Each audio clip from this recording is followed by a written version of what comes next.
Hello and welcome to week 4 of Communication for Education Leaders. I hope all of you had a wonderful weekend. By now you should have completed the preface through chapter 2 of Everyday Culture, and I can only assume that in reading Trent's work that some of you are a bit confused as to how this might connect to education and more specifically educational leadership, which I will go into in a moment. In the readings for this week we were introduced to the field of cultural studies and examine both everyday culture and how it is produced and consumed. Through the lens of art, Trent poses the question, but is it art?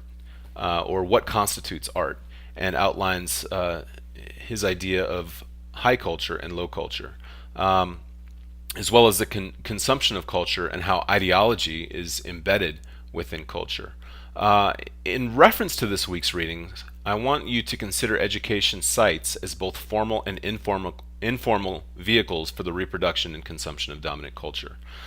So when we think about that and what that means, essentially what I'm asking you to do is to consider the ways in which educational institutions and educational structures function to essentially produce high and low concepts of culture.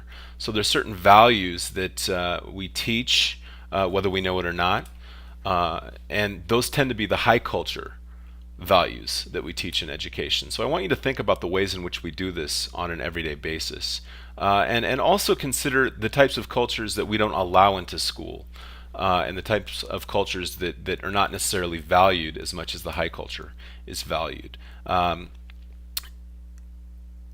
In the readings for next week, chapters 3 through 4 of Trend, we will be looking specifically, and through this I hope that we'll be able to make more concrete connections between cultural studies and education. But in chapter 3 we'll be looking at language communication and new media through the lens of literacy, violence, and everyday technology.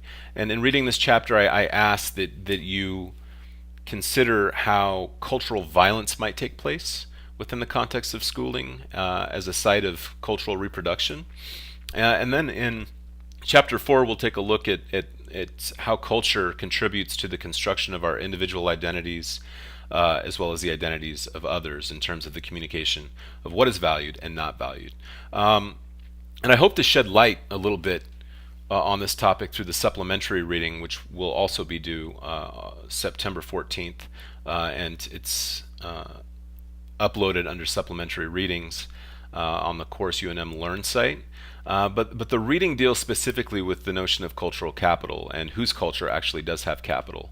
And hopefully it will push you to consider the ways in which different minority groups are conceptualized to not have the cultural capital that majority groups do in the United States, particularly in relation to education. And then it basically makes the argument that certain cultures do possess a community cultural wealth that often goes unacknowledged within traditional K through 12 or P through 20 education, if you will.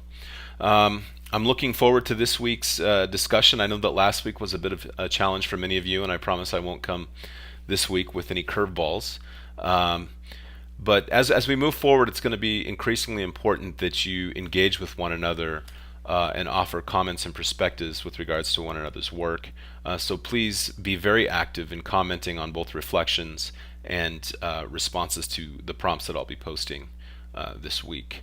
In addition, I ask that you begin to conceptualize your outline or paper proposal for your critical discourse analysis as we move forward and begin to understand how culture is embedded in everyday life. If you have any questions, feel free to contact me, and I'll do the best I can to get back in touch with you as soon as possible. Have a wonderful week.